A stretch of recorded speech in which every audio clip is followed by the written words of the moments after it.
taking a long time to load. Bear with me.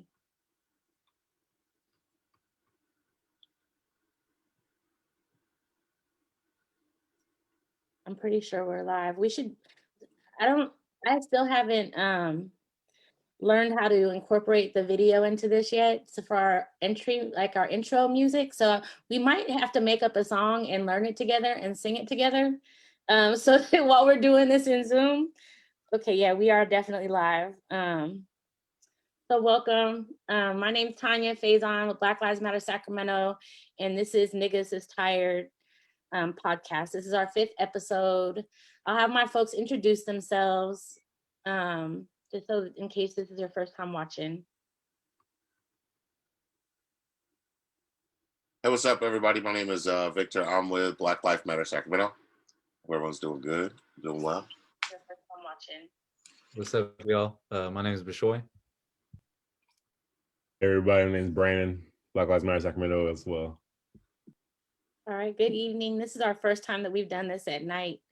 And it's Friday, so some of our folks are a little bit sleepy, so you'll have to excuse us, but I got enough energy for everybody right now because I had coffee today. But we're going to talk about some things that have happened recently and some other issues that are happening ongoing in our community, and then some things that have happened since we last got on here. The first thing that I want to bring up is the fact that on January 15th, Sacramento law enforcement murdered another Black male. His name was Kershawn Geyger, and he was killed in Carmichael on January 15th. The account that the sheriff department put out to the media and that the media put out to the people is very, very, very vague. And so we're working with that family right now to get justice for Kershawn. But I just wanted to go over the events. Basically, they're trying to say that he was linked to something that happened 2 hours earlier, but they did not actually have proof of that. They show a video where no faces are visible. There's nothing identifiable that is visible to reinforce, their theory. But they basically, and I just confirmed this yesterday, is that there was there was 2 officers. One was on each side of the vehicle, and him and his brother were in the vehicle, and he was shot and murdered, and an officer was shot and injured, but is okay. In the first articles that came out, now we know if a Black person shot at the police, then the law enforcement agency that shot them would definitely say, this person shot at our officers, and they would not hesitate to say that. But their first story is that an officer was shot. They said that there was a shootout. They never said that Kershawn had a gun. They never said that Kershawn shot at the officers. They never said that the brother did shoot at officers. Nobody said who shot the officer. They just said an officer was shot in a shootout. There was a lot of implications, but there was no actual facts. And then they created this, what do they call that, Victor? A fake scenario. A reimagination or what do they call that? I forget the word for it. A reenactment, sorry. A reenactment. He said reimagination. It was out there. It was a lot of imagination was put into it. But reimagination. I don't call it reenact nothing. Reenactments are trash, period, throughout history. Like, I just don't like them. But they put out a reenactment of a situation that happened prior to this to criminalize him and validate their killing him. And even the reenactment showed more proof that they didn't actually know who did what, and they're just sending the gang suppression unit, which is a new name for them. I didn't know that was their name. It used to be gang enforcement. I'm not sorry. It used to be just the gang unit. Now it's the gang suppression unit. So anyways, they did that, and that creates this whole fake visual of fake information that incriminates. And so if people trust and rely on police, they're going to believe that this story is true without having any facts to actually support it. Like, the police are the facts. So we had a press conference for him to give our demands to Sacramento County Sheriff Department and the Sacramento County Board of Supervisors. That was Wednesday. We got them a lawyer. Melissa Knoll, she used to be with Burris's office. She's really, really good. She's really passionate. She retained them on Wednesday as well. And the first thing she did is she put out a letter to all of the different county offices, the DA, the county office council, what is it? County office of council, or whatever they call them.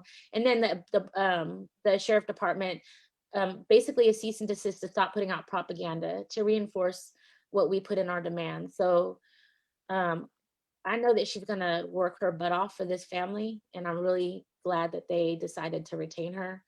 But yeah, that's what happened. I don't know if we want to talk about it a little bit longer, like if anybody wants to give us their input to the little intro that I gave to what happened.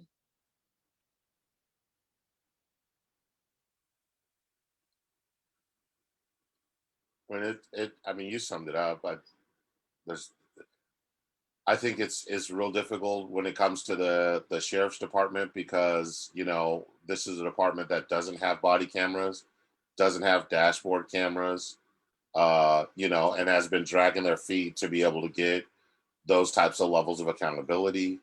We have a county sheriff who clearly doesn't like Black people as a tone, you know what I mean, from his political support.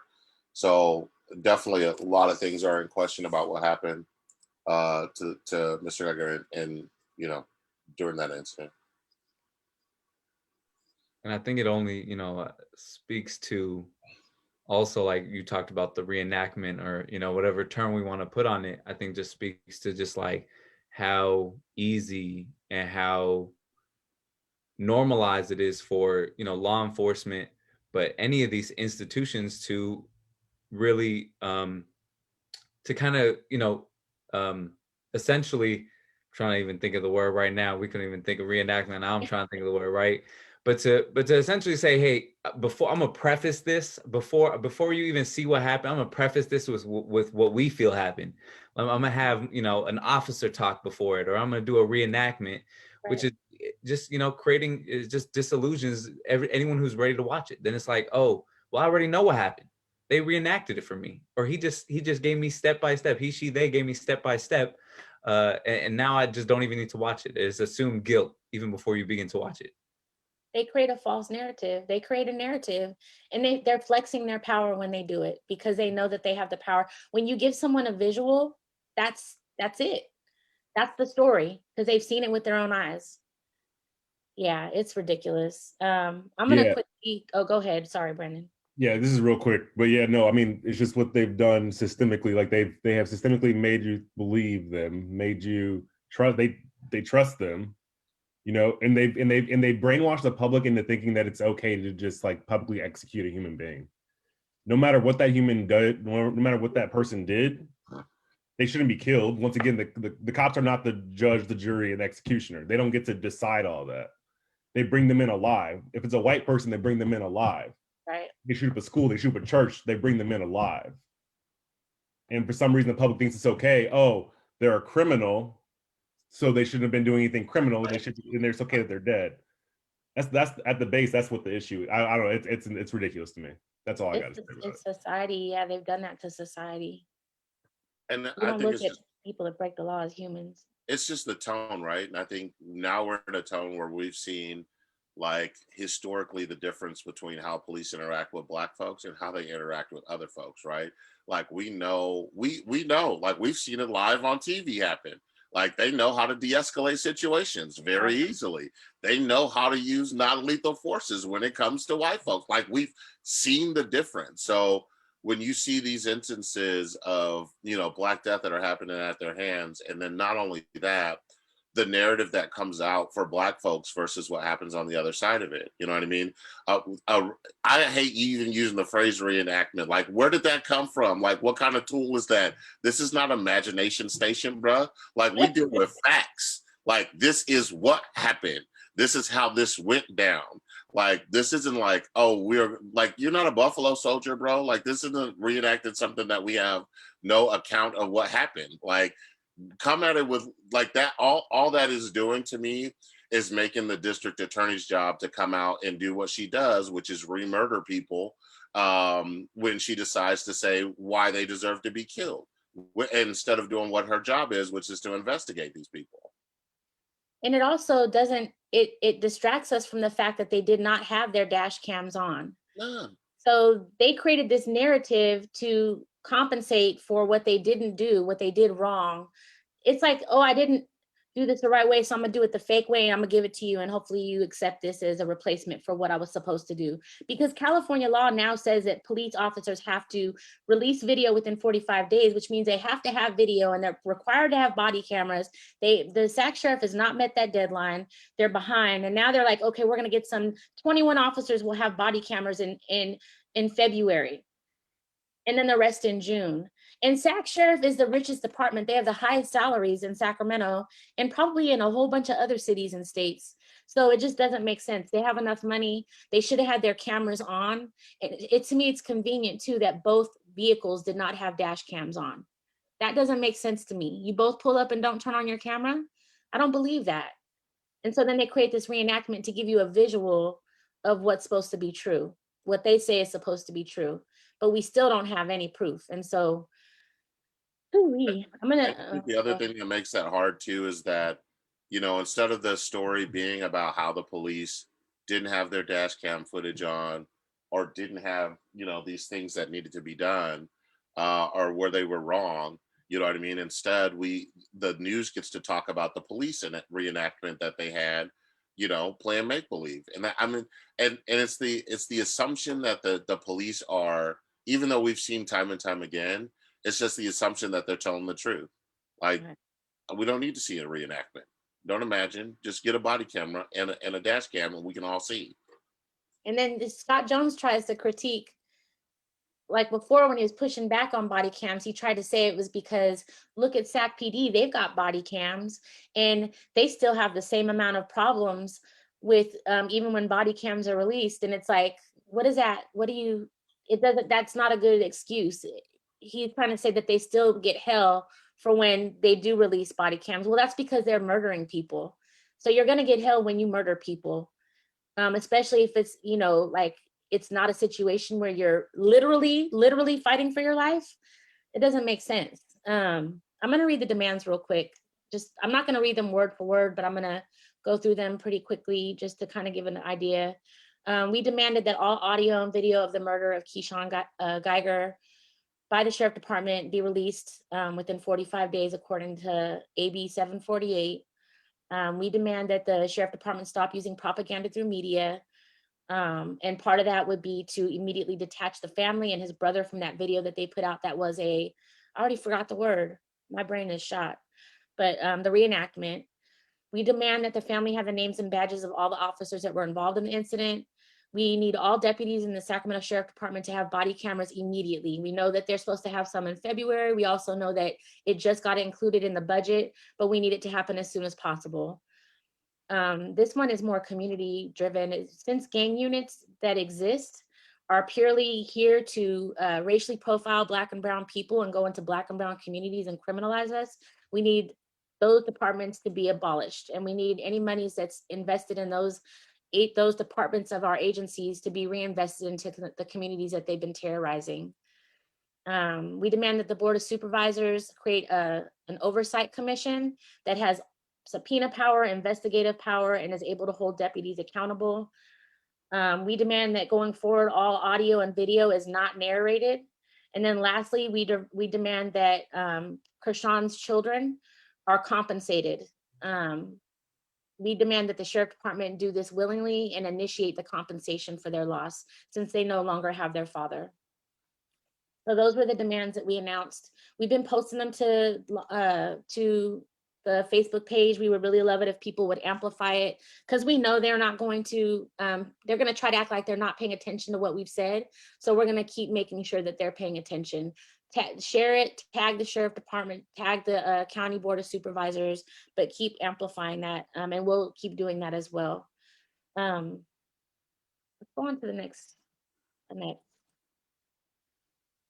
So the next is, we were supposed to do this podcast like a couple times over the last couple weeks, but we could never like get our schedules on the same page.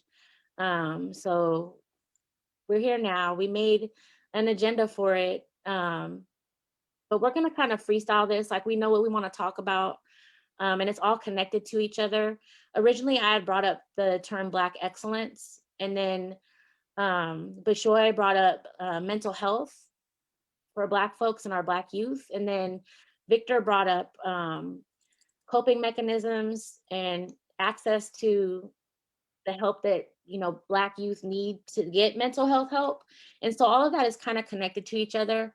And so I'm going to go in that order. I'm going to bring up Black excellence. I know that it's very common for us as Black people to lift Black excellence. When it happens, we're proud of it. We like to see our people do good things because we always see such a bad light on us, you know, everywhere else. So it's not a bad thing to say like Black excellence and like commend people for doing things and accomplishing goals and making themselves better. Like that's a beautiful thing. But one thing that it does do, if we're being judgmental in that, is it creates this hierarchy within our community of who's acceptable and who isn't based on what they've achieved. And a lot of times what we achieve is what we have access to. It's based on what we have access to. And so then I don't know if you've ever heard, like, you know, if you keep telling a kid they're bad, then they're going to end up, you know, doing bad things because that's the expectation they have of themselves based on what you're telling them while they're growing up. And so I feel like that coincides with this. It's kind of like, oh, you're not excellent, therefore you do bad shit. And then this expectation is embraced by the people that don't have access to the resources to be what's considered Black excellence. And it's just this cycle. I feel like it's harmful in our community. Anybody want to add to that? You know, I Yeah, think, no. Go ahead, Brandon. My bad. Yeah, no, I mean, I'll be quick, but yeah, no, just on the subject of Black excellence, I'm rooting for every Black person out there. I'm rooting, I want to see all of y'all succeed. Every last one of y'all succeed. Like from just the most basic level, from like, you know, making the honor roll in elementary school to me watching football on TV. I'm rooting for all the Black quarterbacks, you know, being told, you know, I am rooting for every last one of y'all, like straight up. That's it. Like for real, like we, like, once again, like we don't love each other, who's gonna love us? Like, you know.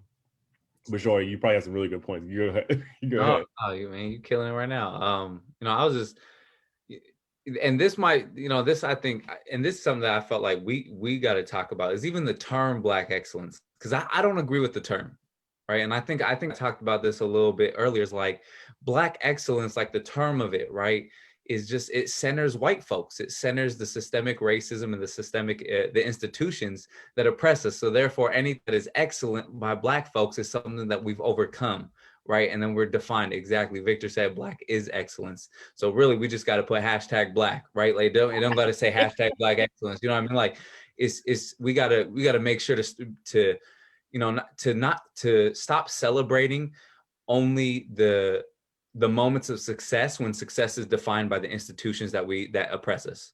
You know, success, it needs to be defined by us. It cannot be defined by the oppressors. And so, you know, even the term Black excellence, and I know we use, like, I'm not saying we shouldn't use the term. I'm just saying, you know, like we gotta recognize, just like Victor said, is like Black is excellence. That's just it's like I forget what the term is in English when it's like two of the same word, a double negative. Is that what it is? A double negative?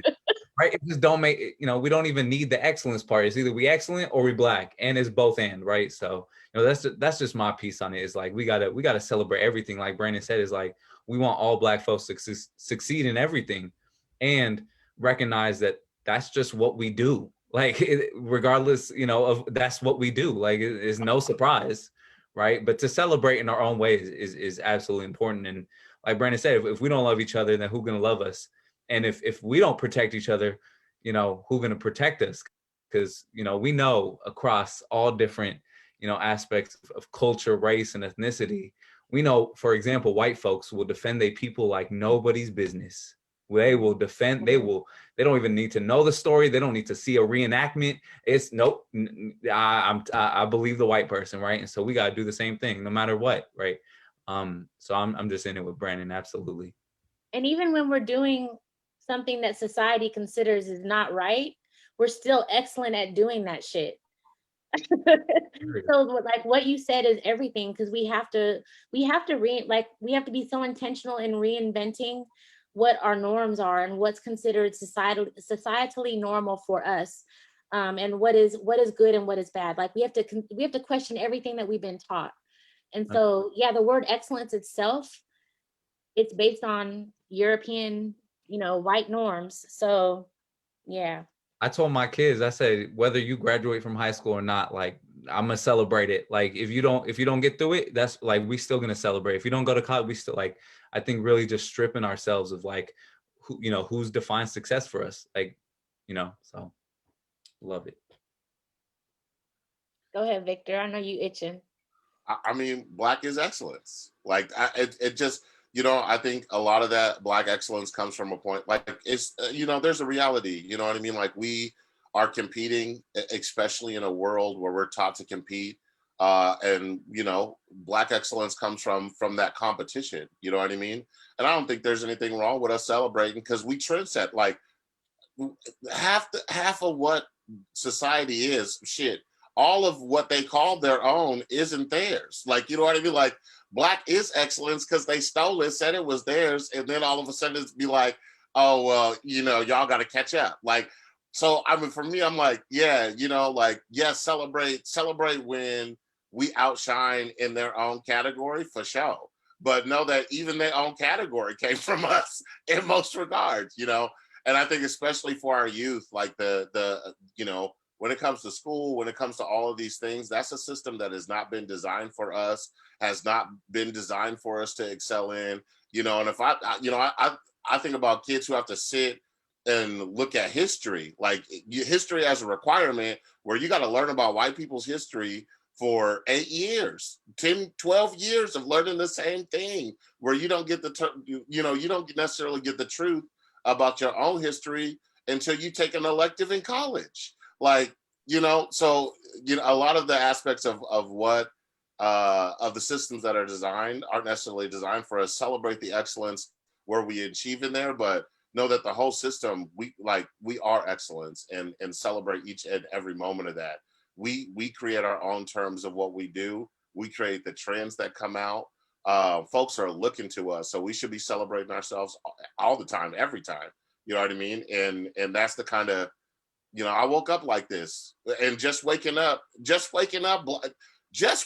Black is excellent because you waking up in a place that oftentimes doesn't want you there. So when you vibing and you going to do what you do, that's excellence to me. So that's. I was watching this video. I don't remember where it was in Africa. I want to say it was I don't remember. I want to say Nigeria or Kenya. I don't remember, but it was a tribal like practice where they jump as high as possible, and they do it and they practice it all the time. And the video I was watching was created by some YouTube channel, right? And they were showing how high they can jump. Like some of them can jump higher and taller than some of the people they're jumping next to because they practice so much. And like, I don't care if you want to call it Black girl or boy magic or, Black magic or like Black woman, anything, or like whatever they say that makes us magical and special and like, creates this whole, and I really don't like that term either, just because I feel like it sets this expectation that we have to be magical to be great, and we are great without being magical. It's a norm for us. But seeing that, and then at the end of the video, they show these people jumping in Africa, right, in their tribal garb, and then they show the basketball courts, and they show people slam dunking basketballs, and they're relating it to each other, right? Like they're showing that we've got these superpowers that we could jump really high, and it's natural for us because our muscles are built this way. And like, no matter what you want to call it, like they're always trying to make us less than what we are. And it always makes me wonder how great we could be as a people if we just believed that we were great. Because the only reason they try to hold us down is because they see our greatness. They see it and they're trying to like muddle it. Like they're trying to make it so it doesn't exist. And and we believe it some of the times. Whatever they tell us, we believe it. And so therefore we don't know our greatness, even though we're practicing it every single day. So, yeah. Word. I think. Oh, my bad, Victor. Go ahead. No, go ahead. No, I love this conversation. I was just saying that, the magic piece, it even amazes me because no matter what, even if they try to elevate the status of Black folks, we just can never be human. It's got to be something else. It's got to be some extraterrestrial, or it's not nothing at all. And it's like, you know, we're human, right? Like, name that. And like you said, because I could be Black and like, it's by definition as a, you know, as a human being, you know, on this earth. And so, you know, that's just, it always amazes me, is it can never just be human. You know, it's magical. It's something outside of the realm of reality. But I think definitely not magical. and each of those qualifiers, excellent, magical, each of them about, to me, is about how society likes to pick just one of us. You know what I mean? Like, Right. Barack Obama was a magical Negro who became president. You know what I mean? It couldn't be that he was just a person who had great valor to do one thing or the other. You know what I mean? It's always this selectiveness of, like, you're not like the rest of them. You're not, you are one of the good ones. You know what I mean? Like, it's that same type of internal thing that isn't the case for us. You know what I mean? Like, the excellence exudes from us, and that qualifier in itself, like I said, is something that just has to be like one against the other in that aspect of it. We are excellence in every single way. I love every aspect of it. You know what I mean? Like, and the way that I look at it is, especially from coming from a youth, it's about what's reflected back to us. You know what I mean? Like, when you're in school or you're in places that don't reflect that excellence and that value back to you, you can start to look and be like, well, where is it? But we have it. It's all over the place. Like, it's everywhere. I mean, if we weren't, and I'm leaning into superiority right now. I try not to do that, although I own it and I do it, you know, myself. I'll say it, but I feel like all the stuff that we've been through as a people, and not just in the United States, but like, and not just in the Americas, but like globally, like all the stuff that we've been through and that we're still going through, and we're still here, and then they can't get rid of us, and we're not like, they can't get rid of us. Like, that right there is, if you want to use the word excellent, that's excellence. Like, nobody else can do that. And we have never moved in the way white folks have. After 400 plus years, we still don't move like white folks have. It's never been retaliation in the form of how white folks move. I mean, that's like, that in itself, amazing. Yeah, we've held on to everything. They've tried to strip us of our culture, and we still create our own culture. Like we have in the United States, there is a Black culture here that the whole world emulates, and we created it because we were stripped of what our culture originally was. But within us, we still have tribal tendencies. It's just, we hold on to everything that's within it because it's in us. It's inside of us. It's godliness. I'm gonna just leave it at that. I won't say any more like that.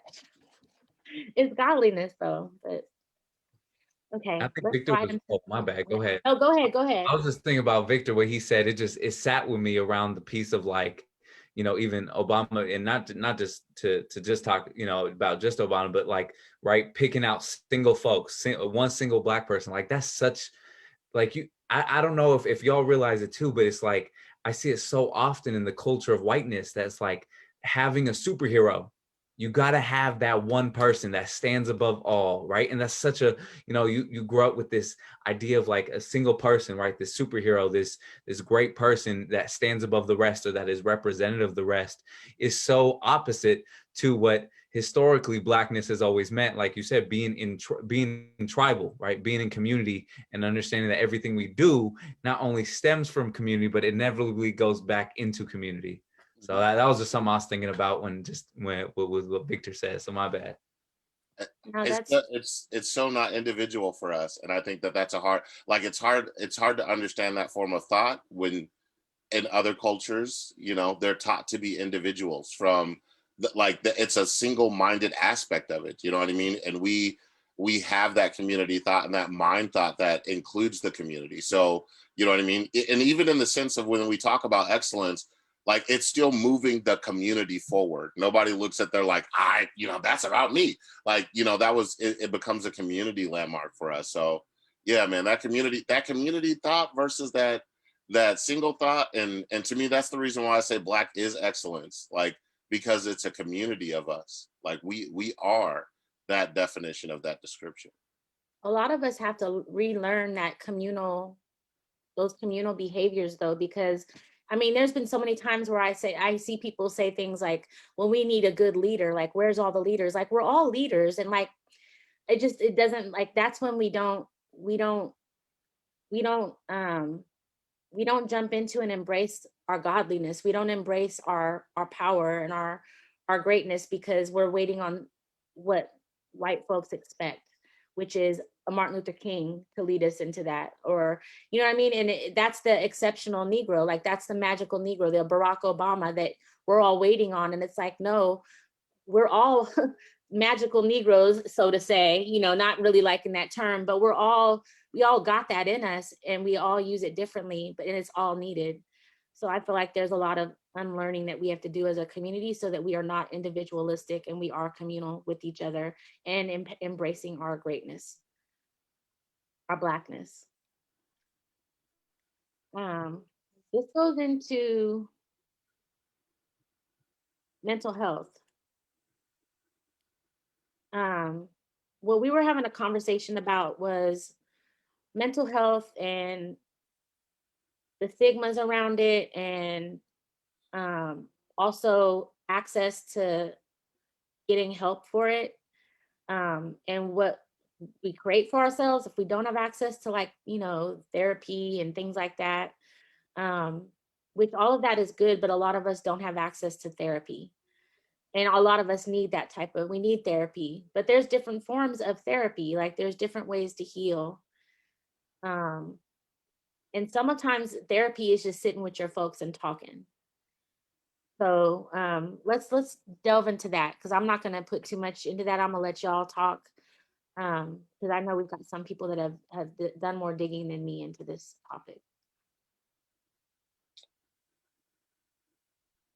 I mean, I can start. I think a lot of what you said is just true, right? I think that first of all, if you look at mental health as from the clinical aspect of it, it's hard to get anyway. Like, even if you do have money to be able to get it, it's hard, and you don't always have access to it.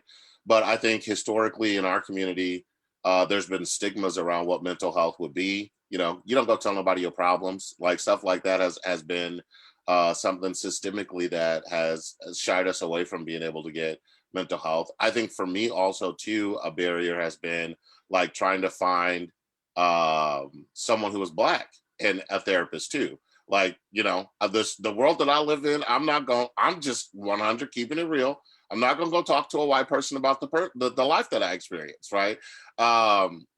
Because I don't know that they're gonna have solutions for me on how to navigate that. But you know, and so I think there's that level of access too that is a portion of it. I think how we deal with mental health too, like, oh, you need to go get some therapy. I think that shit can be I think that can be hella harmful to people too, especially if you ain't given a roadmap of how they can get there, or being able to sponsor that.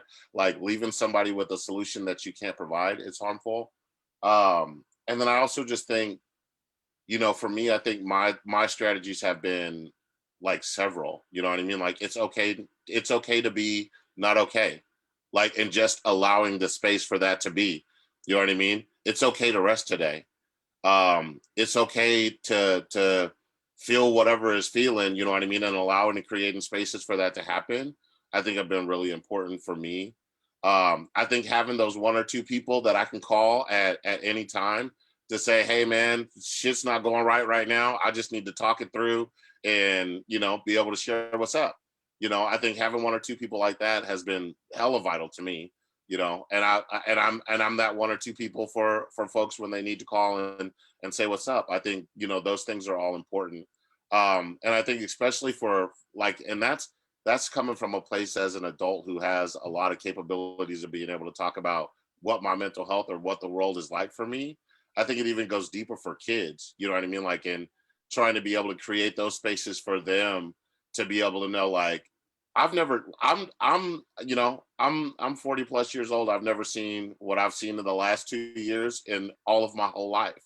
You know what I mean? As much change and upheaval that I think these kids are growing up seeing. And so I think being able to create unique spaces for them to be able to be okay with not being okay, and, you know, understanding that they have different mechanisms or different ways that they'll have to reach out with each other, but creating that space for them to, you know, check in and see how they're doing, and being able to, you know, create space for that. Yeah, as far as like mental health goes, especially for kids, I think it's important for Black kids to see. I think like seeing Black adults talk about their mental health. You know, I know like you watch. So I don't know if you guys ever seen the show Master of None, but you guys know Lena Waithe. She's a great producer, writer. You know, amazing Black woman. You know, she wrote this episode. You know, and she's talking about coming out to her mom. You know, and it's like why do you want to be this and Black? You know, you have enough issues in this country, you know, being Black. So then there's a stigma, I think, on mental illness within ourselves. It's like, why do we want to add that trouble onto that? So I think it's hard for us to even admit to ourselves when we need help. Right. You know, I think it's so important for us to have like role models who can openly talk about their mental health, and like Victor said, it's okay to not be okay.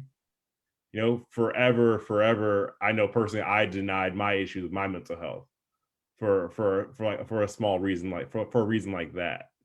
You know, I think it's so important and so great to see for kids, for Black kids to see, you know, Black adults, you know, Black elders talk about their mental health and be like, hey, like, you know, we've been through it, can help you, you know, so on and so forth. I think that's so important. I mean, I can help out with so many different like paths and you know, and not going towards destruction, which is what happens when you don't have help. You don't know that you have these issues, you know?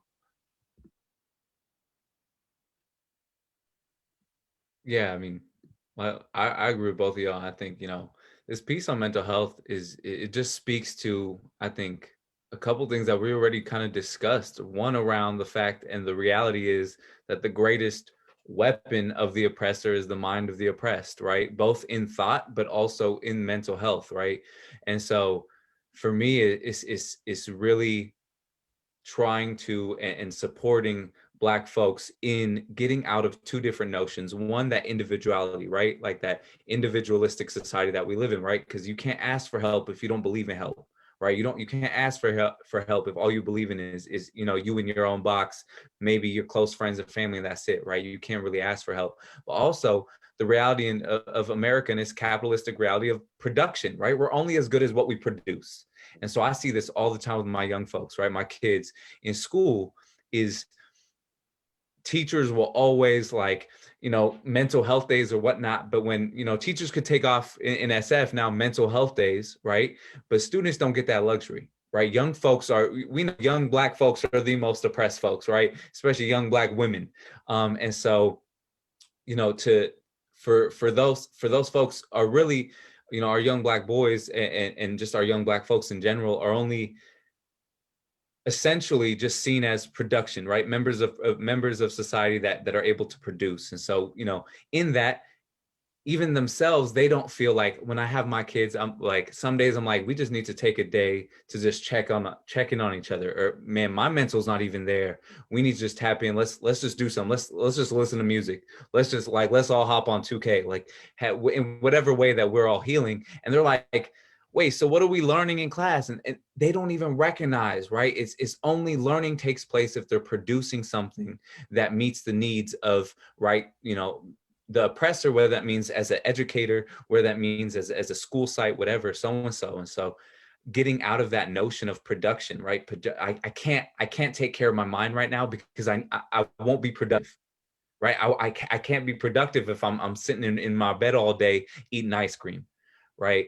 And I think another piece of mental health is also like not just being okay with not feeling okay, but also coming to a space, and I don't know how much this makes sense, but in my mind it makes a lot of sense, but coming to this space where we're not numb anymore, right? Like, and I mean that in the sense of, we've seen so much. Victor say, you know, in the last 2 years of his life, is like the amount of shit that these kids are gonna feel. Our generations all of us are gonna feel, you know, from these last 2 years and onward, is immense to carry alone, and we're numb to it.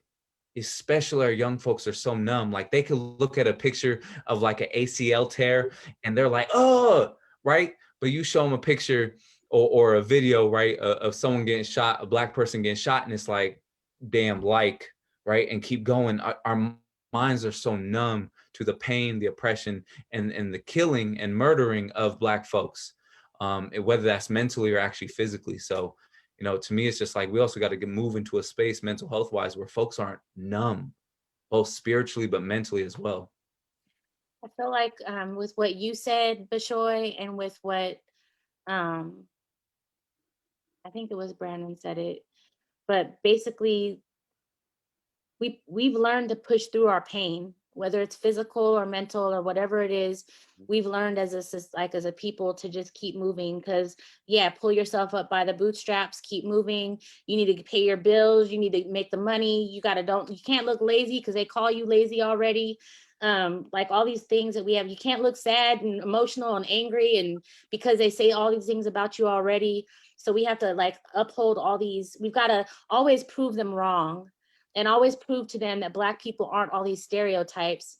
And as a result, we push through all of our pain. And we do it, I know I've done it with I do it with all my pain. I know I've done it. Physical pain, it'll be a day where I'll be walking around all day doing stuff and I won't even know how much I hurt till I sit down. And I'll be like, why am I doing this? I need to rest. And so I'm learning how to take days off, to just be like, I'm just gonna not do nothing today, or I'm gonna try not to do nothing, because sometimes that doesn't work out. But and it's okay to embrace that. It's okay to, like you had said, it's okay to embrace sitting in the being productive is sitting in your bed all day eating ice cream, because that might be helping you. That might be making you feel better, or it might be giving you rest. But with mental health, I think it was Brandon where you said that we need more examples, or we need more of our elders or older people talking about it in front of our youth. And it's like, yeah, we need to normalize it. We need to normalize the fact that we are Black and we experience a lot of our mental health issues because we are in this space where we are aliens. Like, they don't want us here. And so we endure a lot, and we see a lot, and we're desensitized to a lot because we're working through our pain, and we need to make sure that we have to be intentional. It's a lot. And all of us, I feel like we all heal differently too. And some people, like, they look at healing. I saw some meme the other day that was like, some people think self-care is this, and it showed this bathtub with all these flowers in it, and then it was like, but it really is this, and it showed something else that was just like normal. But it's like, if you need to go off, go off. Like, that's therapeutic. Go off then. Get mad about whatever it. Don't hold yourself. Don't suppress yourself because you don't want to hold on to these stereotypes that have been given to us. Because no matter if we do them or not, like, they're still going to be used against us. I sing, that helps me feel good. Like something minor like that, like, cause I've been singing all my life, but I don't do it professionally like I wanted to originally. But like whenever I'm in my car and I'm finally like, cause at home I don't really sing, but if I'm in my car and I'm forced to listen to some music, I'll be like, I'll just start blowing and it feels hella good. It makes me happy. So like healing comes in all forms, and it comes in whatever makes you feel good and makes you happy. Embrace it. And it also changes, like some that might make you feel good then, right? Or might not, eventually sometime down the line might, right? Like it changes, like however we feel healing, it always adapts, it always changes to where we're at in our lives. That's real. Let's slide into coping mechanisms since we're talking about healing. I'll let you start that off, Victor, because that was your topic. I come from a harm reduction like view of life, and I guess that's what I mean by that is I think everybody does everything to cope. They do something to cope, and I think the idea of negative and positive aspects of coping mechanisms are values of degrees, especially how society sees them. So, a lot of the times for me, I look at, definitely if you are using a substance or you're doing whatever you're doing, you know what I mean? Like be educated about what you do, you know what I mean? And also know for like, what I look at folks and ask them to do is like when you're in an alerted state of emotion, Like, my main thing is like, don't do something extra in your coping mechanism than what you normally do, right? Because that's how we put our being at risk, right? And so for me, I think looking at coping mechanisms for me is another thing that I've just had to normalize. You know what I mean? Like, I don't look and judge people for the way that they cope because I don't know what they've gone through in their lives. And I can listen to their story and provide them with avenues that may help or may not. But sometimes just being in a space with the person is what they need. But I've given up that notion of judging people and what they use to cope, as something to be judgmental about, because I know I deal with my own coping mechanisms themselves. And I guess for me, I just look at it on how folks engage in that and how they relate it back to their emotional state. You know what I mean? Like, times are good, times are good. If times are bad, it's just all, my thought is like, don't do extra of something that you wouldn't have normally done. Like, those are the things where, I hope folks reach out for help before engaging in their coping mechanism. That's how I see it.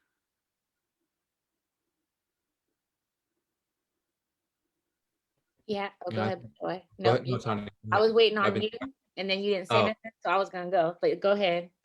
no, I was just saying, I think in terms of coping, I think also, usually other folks are involved when someone is coping, right? Like, we usually move in a way like that we're around. So maybe it's our partner, maybe it's our family, maybe it's some like young folks still got to go to school the next day, right? Because mom's gonna whoop their ass if they don't, right? So coping usually never happens, or at least the moment of coping, or that kind of situation of coping, never happens alone. And I think one of the biggest things is those of us who recognize it should not regulate it, right? Those of us who recognize it should not regulate it. And I do that from experience of as a teacher. Man, if my students, if a child comes in and something's going on, they have a way of coping where they need to throw shit. Okay, cool. Let me clear out the room. You could throw this desk. Go ahead. Don't hit me in the head though, but you could throw this desk, right? Like, allow them, and don't regulate someone's coping, whether or not we have or we feel that it might not be healthy or unhealthy, positive or negative, right? Fall into that binary aspect of coping. Like, let them cope in the way that they want to cope, and we move from there, right? But I just see it all the time is just regulation, especially of young folks on coping. Like, don't do this. Oh, just calm down, breathe. It's like, no, let them go through their natural processes, right? And then we move from there. So that's just my thing on coping, is like, those of us who recognize can't regulate. It goes back to individualism and being communal with each other. It's all from the same white supremacist system.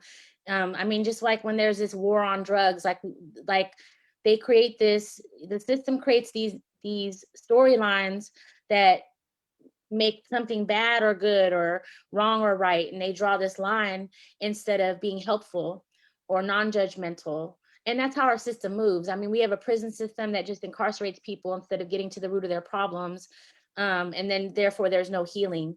And I feel like it's all connected to each other, and that's what we do as a society, is we emulate what we've been taught. And so it's from what I'm hearing in all of you, it's like, number one, don't judge. Number two, be helpful, be there for people. Number three, own how you're coping, and don't overdo it if you have the control, and then be educated on what you're doing. So that way, when something is being overdone, or you're doing it in the safest way possible. Like, that's what harm reduction is.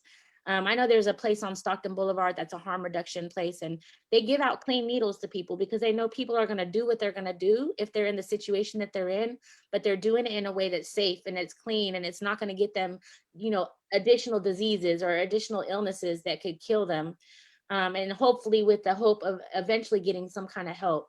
But I think it's all linked together. I think that's my point, is that it's all linked together, is that all the judgment, the isolation, like, shaming somebody and expecting them to just be like, okay, I'll stop. It's not that easy. No matter what you might be a sex addict, like whatever it is that you're using to cope.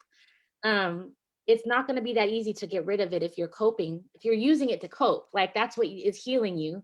Or so it may or may not be, but that's what you feel like is healing you. And so, like, we just have to be helpful. We have to be there for each other. We have to love and support one another.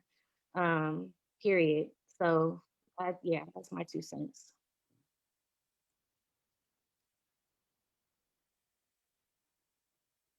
Is that it? We done with that one? Okay. Um, what time is it? Oh, it's almost time. Really, really, really quick.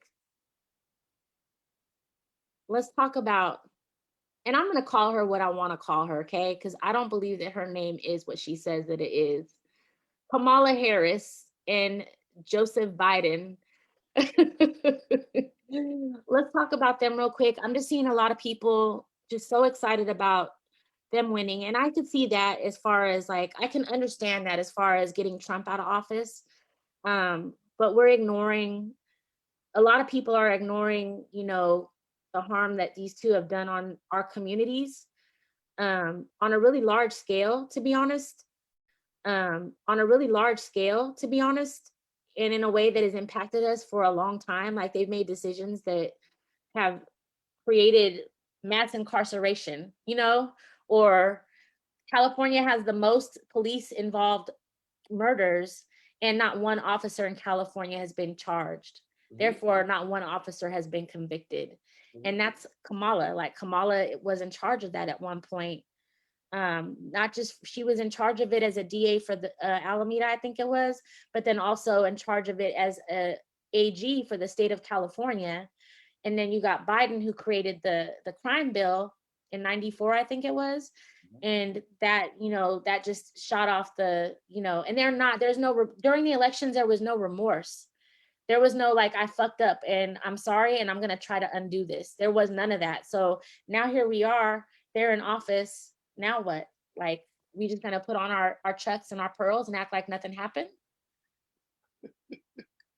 She did not just say we put on our chucks and our pearls. A person that I love to death, like this is no shade on her because she supports Kamala. But a person that I love to death, like, gave me some pearls. And I'm so thankful that she gave me some pearls because that's a beautiful gift. But it was for that day, I think. And then also, like, there's these Chucks and Pearls shirts going around. Like, everybody's like, Chucks and Pearls. But anyways, your 2 cents. I think this goes back to that Black excellence conversation, right? I think on the one hand, right, folks in the community are excited about having the first Black woman vice president, right? That's dope. That's a landmark that definitely is worth celebrating, right? But I think back to that song of like, how did you get here? Like, and it's like, what did you do? What did you have to do though to get up in this? You know what I mean? To get here. And like that was the cost of what had to happen in order to be there. Like the game is you have to sell your people into slavery. You have to ignore the fact when their death happens. You know what I mean? Like you got to play the game of what all the rest of like a district attorney is nothing but the lead, like the lead slave master. Like that's their job. That's what they do. Like they're the ones who sit on the auction block and figure out how much time people are going to get, right? So, to me, I'm like, that's all. Like, yeah, I'm glad that we have the first Black woman vice president, right? But I'm like, how did you get here? And the way that you got here was very harmful to our community. You know what I mean? Like that's just the truth of it. That neither one of those two things changes as a case of what it is. Now, what that does mean in my eyes is I'm gonna be like, it's the same thing. Like, hey, welcome to the cookout. Like, it's good. We can do all of that, but at the same time, I'm still gonna be on your head just like I was on everybody else's head about where we are, what we need to be. Like you're still gonna have these conversations about what are you gonna do about police brutality? How is it gonna be different than when you were the district attorney? How is it gonna be different than when you were the attorney general? How are you gonna be different than just being performative? I think we still go in the same way, at least for me. Like I'm relieved in some way that Trump is not in office. You know what I mean? But at the same time, I'm like, nothing changed with their switchover. You still have white people attack the White House without no remorse and without any real consequences. Like, we're still in the same America that we're still in the same America that Trump had before Because Trump didn't Biden create and it. Kamala was there. We're still in Trump the didn't same. create the problem. He just was a product of it. I'm Mhm. gonna really quick. We got a comment from Adam Jordan Willis, and I know Adam, and I'm reading this in his voice. He's getting upset as he's typing, not hella upset, but he's just like, "Fuck Kamala." But he did mention that Meserly was convicted over Oscar Grant, and he said it wasn't good enough, but still it was one. And yeah, that was a conviction with time served. So really, it wasn't a conviction because Meserly got to leave the state, and he when he was convicted, they basically said, okay, you served your time, so you're good. So I feel like that doesn't count. There's no punishment in that. Ugh, Meserly. Oscar Grant was like a big deal to me. So but yeah, then he said that she ignores new evidence that would have exonerated murder convictions and ignored to keep her quota. And then he called her the overseer. But yeah, does anybody, like, any of you guys want to talk about Kamala and Biden?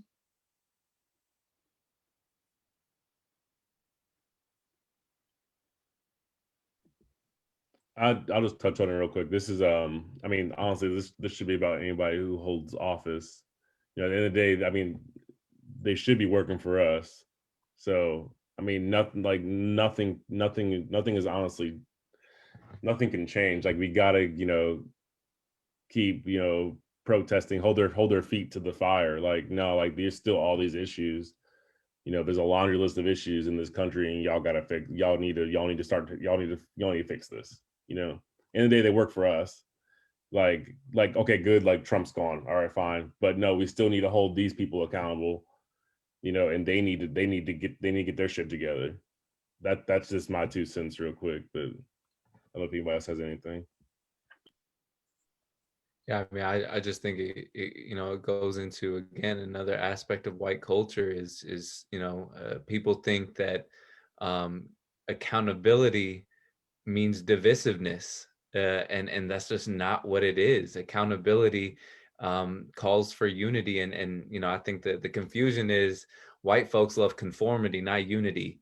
And so, we hold everybody accountable. I saw, Tanya, I was seeing the same thing. I saw folks tweeting about, I slept a little better today knowing, this was my president. I'm like, what? Like, you, like, it's amazing, but it's not at the same time. It just the reality of, like, how folks feel like the fight is over when, again, success has been defined by the oppressor, and in this case, it's white liberals, white neoliberals who think this is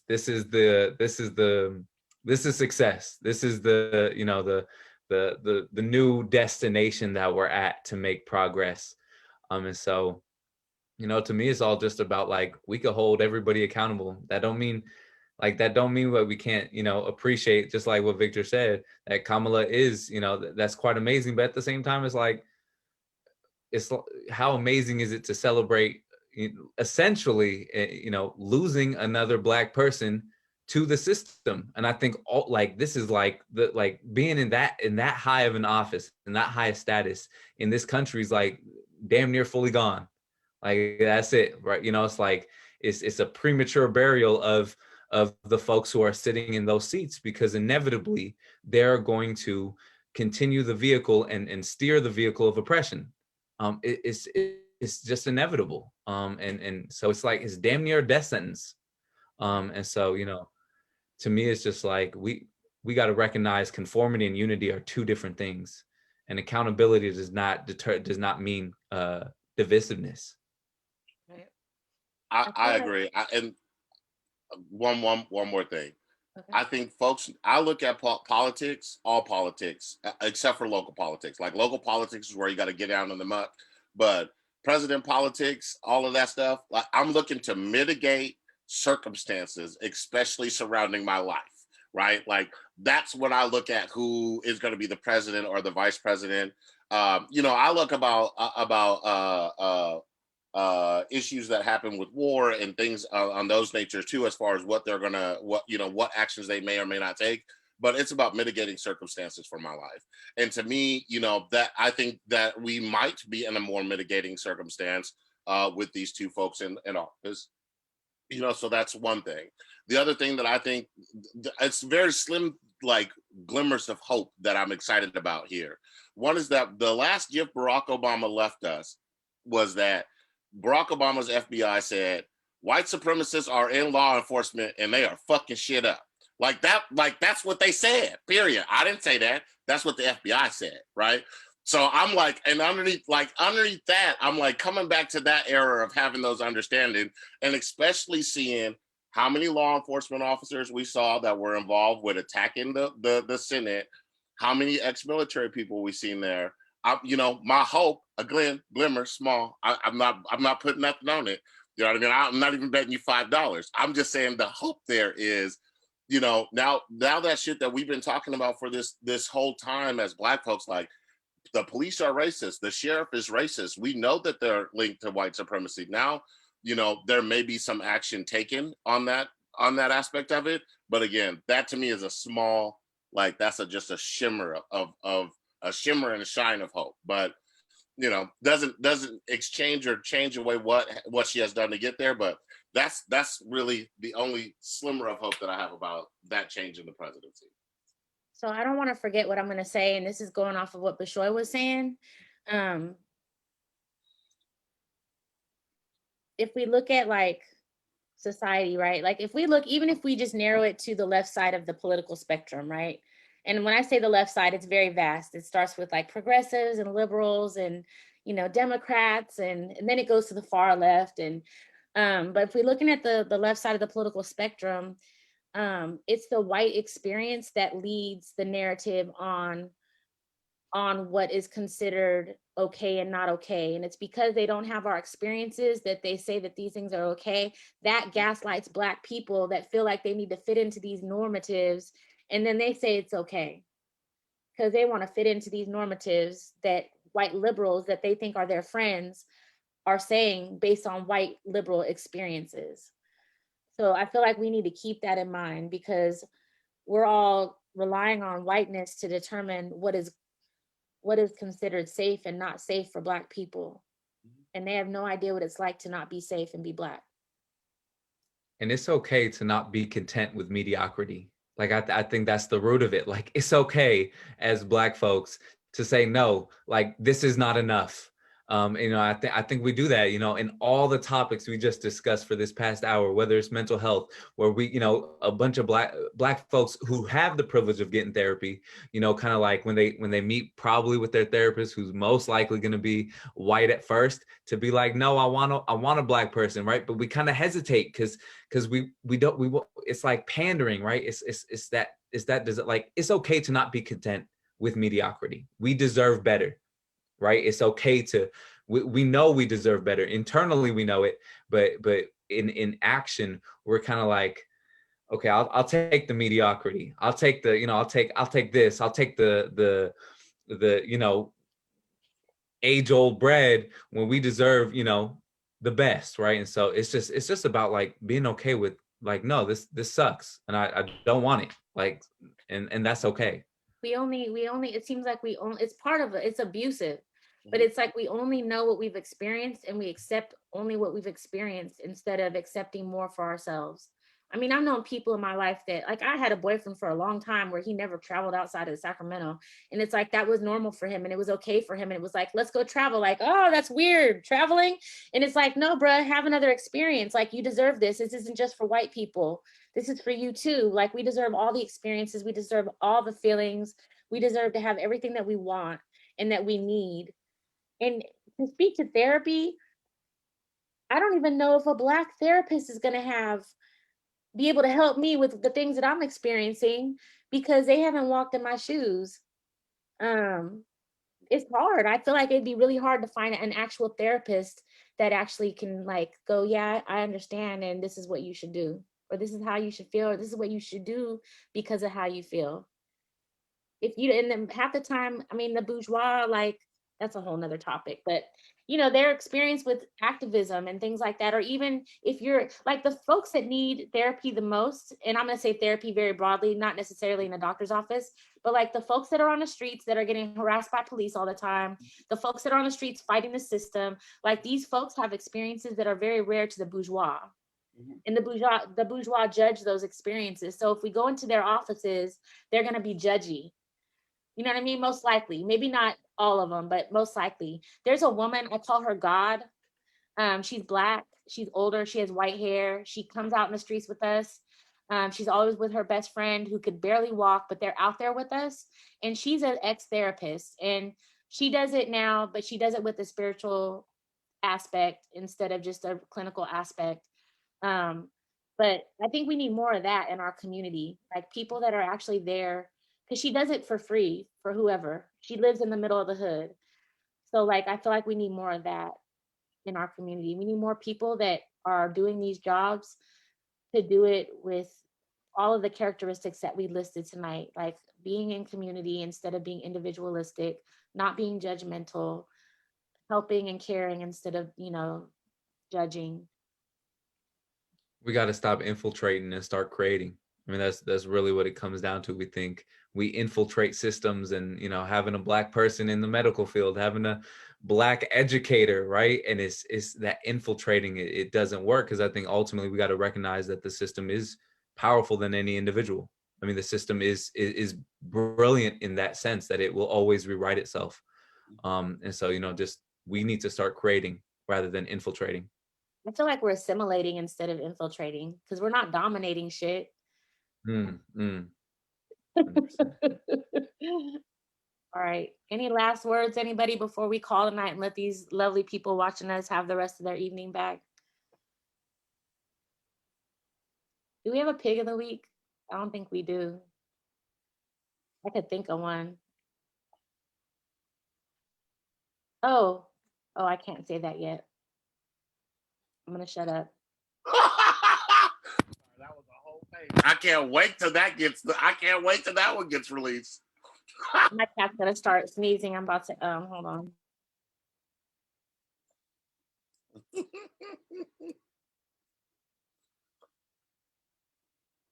That was a real whole I can't wait to release that. Oh, poor kid A. He's a glutton. I think he just got water in his nose or something, drinking it. But yeah, I'll put Edgerton as the pig of the week. He is one of the officers that killed Daryl Richards, and the attorney that's been fighting for the Richards, or for Daryl Richards, I'll say the Richards family, but that's not his mom's last name, but fighting for that family. She's been in depositions with these officers the last couple of days. So there's a lot of information that's come out, but it hasn't come out yet. So that's why I made the face and said, but either way, he was very smug, and he had an attitude like he didn't do anything wrong, and he acted like he was a victim for murdering somebody that's 19 years old, suffering a mental health crisis, hiding from the SWAT team. So he's the smug asshole of the week. Edgerton. All right. Do we have a song that we want to sing when we go out? No, I'm joking. All right. If we're not saying anything else, I hope that everybody has a good evening. I know, Bashoy, you're going to go watch your show. Brandon, you're going to rest. Victor, you're going to do whatever you're going to do. And I'm going to do whatever I'm going to do. I'm going to turn this heater on because it's cold in here. But have a good night, everybody. Thank you, guys. Peace out.